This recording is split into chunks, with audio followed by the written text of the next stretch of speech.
மனைவி விட்டு போகும்போதே அது துரோகம் தானே. அப்ப இந்த துரோகத்தை பண்ணும் போதே நமக்கு தெரியணும்ல, இவர்களை விட்டுட்டு போறோம், அடுத்து ஒருத்தரோட பழகுறோம், நாளைக்கு அவங்களையும் விட்டுட்டு வரத்தான் போறோம்.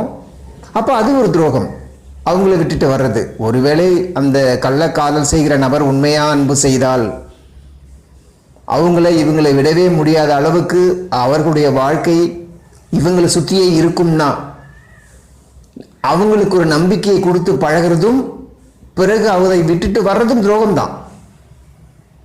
அப்போ முதல் துரோகம் செய்கிற நீங்க ரெண்டாவது துரோகமும் கண்டிப்பா செய்வீங்க தான்.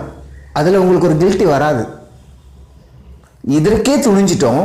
இத்தனை வருஷ வாழ்க்கை, ஒரு குடும்ப கட்டுப்பாட்டு, குடும்ப எல்லைக்குள்ள இருக்கிற நாம கணவனையோ மனைவியோ விட்டு பிரிகிறோம், அது மூலமா இவங்களுக்கு ஒரு துரோகம் செய்கிறோம் அப்படிங்கிறதே பெரிய துரோகம்.